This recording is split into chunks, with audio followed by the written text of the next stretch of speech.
S'abonnez-vous. Non, MDR, sérieux, vous voulez faire quoi? Vous voulez faire quoi contre une machine? Contre un robot, un cyborg? Intro.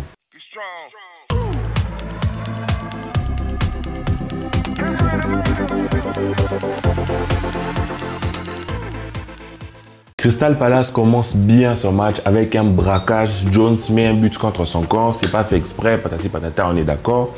Et quelques minutes après, Andersen vient, il claque le 2-0 encore sur la tête de Jones. Là, je me dis, non, Crystal Palace va faire le braquage. Et à partir de là, ils ont posé le bus. 5 défenseurs et tout, tout le monde derrière. Il y avait que Ayew devant qui essayait de courir mais qui n'y arrivait pas.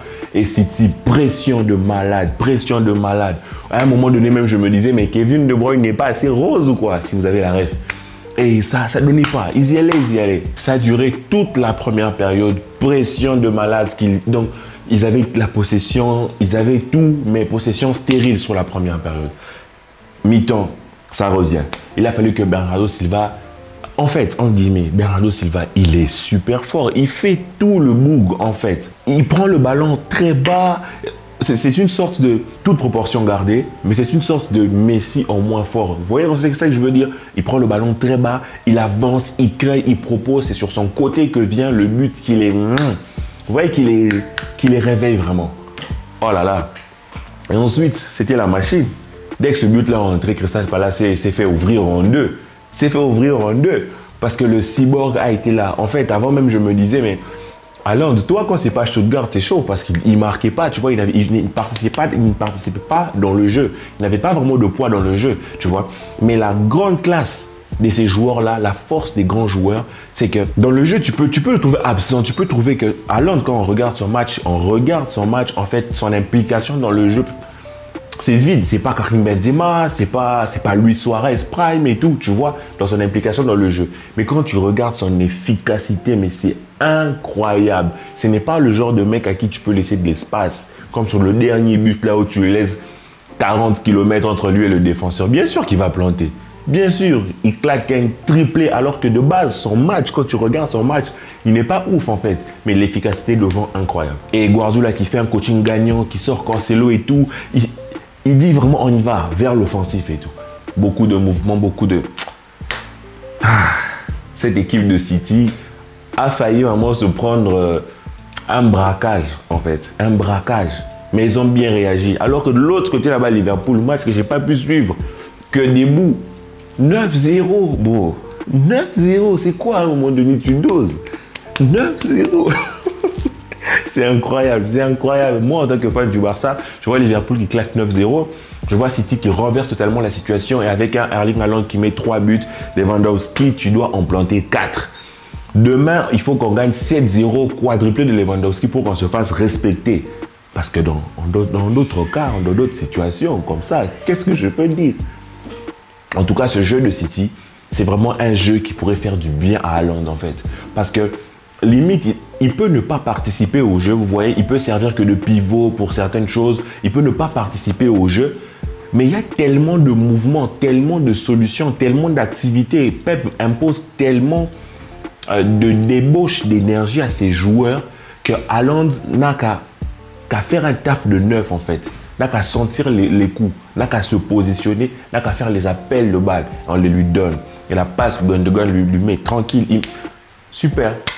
Super le boug. Il met vraiment des buts de numéro 9 en fait. Il est là où il doit être, il fait les bons appels, il prend le ballon, il plante. Il est super efficace. Et ça se confirme. Moi je me dis, ce boug il risque d'avoir le ballon d'or bien avant Benzema parce que sa capacité à faire du mal devant, c'est chaud. C'est dommage qu'en Coupe du Monde, il n'aura pas l'opportunité de briller vraiment beaucoup avec son pays, la Norvège. Mais quand tu regardes ce qu'il fait à Manchester City, tu te dis c'est incroyable. Et ce collectif-là, on sent que c'est vraiment le neuf qui manquait à Guardiola. Ça va vraiment être le référent. Et il suffit de voir comment Guardiola l'encourage lorsqu'il sort. Il lui tape dessus, il dit ouais c'est ça en fait. C'est de ça qu'on avait besoin. Et aujourd'hui, il n'y aurait pas eu Haaland. Je ne dis pas qu'ils auraient peut-être pas gagné, mais ça aurait été plus dur parce que Haaland est maintenant la cerise sur le gâteau sur cette équipe de City. Déjà, quand moi j'ai vu la composition, je me suis dit mais franchement, l'équipe de City elle donne grave envie en fait. Ils ont une équipe merveilleuse, magnifique cette équipe. Et quand tu vois même les remplaçants, tu te dis mais Guardiola, franchement, un gosse de riche, en fait. On lui donne tous les joueurs qu'il veut et c'est incroyable. Et moi, aujourd'hui, le joueur qui m'a le plus impressionné, c'est même pas Haaland qui met 3 buts. Lui, j'ai été impressionné par son efficacité, mais c'est Bernardo Silva. Je le veux trop dans mon équipe. Je le veux trop dans mon club. Non. Si tu le mets là au milieu de terrain, mais il te fait tout. Il prend le ballon, mais c'est incroyable, en fait. C'est limite. Un jour, Dembélé se blesse, tu dis que non, je mets Rafinha à droite, lui, tu le fous à gauche. Je mets Rafinha à gauche, lui, tu le fous à droite. Tu lui dis non, tu joues ailier. Et il va faire le taf, il court, il est partout dans la création, dans la passe, dans l'imagination, dans la provocation, dans l'envie, dans le débordement. C'est vraiment ce que je disais pour ceux qui ont suivi mon débrief sur le match de Manchester United. Quand tu vois le milieu de terrain de City, tu vois qu'ils prennent le ballon dans leurs pieds, ils combinent et ils avancent avec. Il y a du mouvement pour faire avancer le ballon et le garder dans les pieds. Pas comme avec Manchester United ou comme nous-mêmes on le faisait un peu l'année passée, en mode on balance des centres dans tous les sens, on tire comme ça. Non, ce match n'avait pas de ça. En fait, bizarrement, tu vois, c'est un match géré par City du début à la fin, mais sur des petites erreurs, ils ont failli perdre. C'est là que tu vois et que tu te dis, le football, c'est un sport cruel en fait. C'est un sport très beau et très cruel en même temps parce que Crystal Palace aurait pu gagner. Maintenant, l'erreur que eux, ils ont fait, c'est d'arrêter de jouer.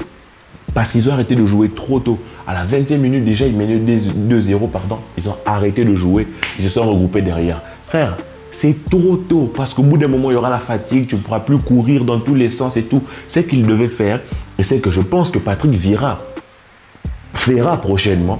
C'est continuer de jouer, ralentir le jeu, avoir le ballon, proposer quelque chose, essayer de créer. Parce qu'en ce moment-là, si tu as moins le ballon, donc moins d'opportunités, en ce moment-là, toi, tu te donnes la chance de pouvoir peut-être mettre un 3e but, de pouvoir, je sais pas, créer quelque chose. Mais quand tu leur laisses le ballon et que toi, tu ne fais que courir, forcément, quand ils ont un engin robotisé, quand ils ont une machine de destruction massive qui joue en neuf, qui fait 40 mètres de haut, frère, t'es plié, tu vois ce que je veux dire?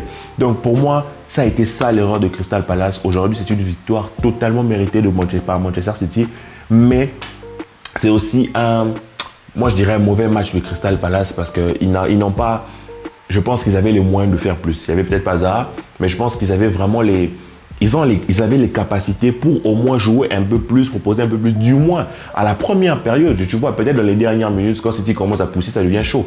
Mais pas à la 20e minute, à la moitié de la première période, tu te dis j'arrête et tout, on recule tous. Non, parce qu'après tu t'exposes et tout.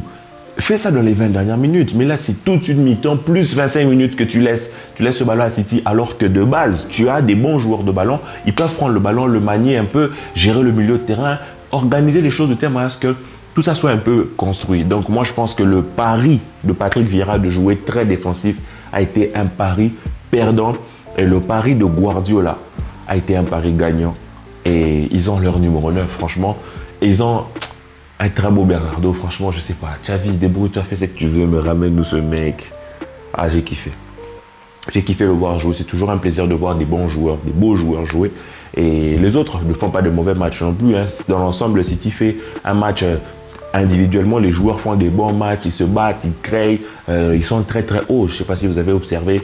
Au moment dedans, vous voyez vraiment Diaz très très haut. Et cette manière de jouer très offensif que Guardiola a installé, cette manière de vraiment étouffer l'adversaire, au moins de venir le prendre à la gorge et tout, c'est ça qui leur a permis aussi de gagner ce match alors que c'était compliqué. Et c'est une image que moi j'ai aimée, que j'aimerais bien voir aussi à ce Barça-là, et pouvoir étouffer l'adversaire. C'est vrai qu'on s'expose aux contre-attaques, mais il faudrait vraiment aller devant, aller vraiment dans les 50, 30 derniers mètres et tout, se positionner là-bas et tourner là. Il y a eu énormément de mouvements, même lorsqu'ils étaient tous entassés en fait avec les joueurs de Crystal Palace, il y a eu tous ces mouvements-là. Et c'est quelque chose qui te montre que le travail de Guardiola, il est fort aussi. Malgré les joueurs qu'il a, qui sont des grands joueurs, son travail est fort. Maintenant, il y a certains joueurs qui auraient pu faire un peu plus, comme Mahrez, qui n'a pas...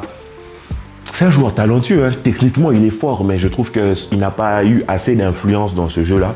Chose que Bernardo a eu de son côté alors qu'il est milieu de terrain. Bon, il peut jouer aussi ailier, mais je pense que dans l'ensemble, ce Manchester City-là est très très fort. Et cette année, City-Liverpool, c'est reparti pour la bagarre avec Arsenal qui vient s'ajouter à tout ça. Ça va être très très intéressant. J'espère que vous serez là pour la prochaine vidéo. J'espère débriefer le match d'Arsenal.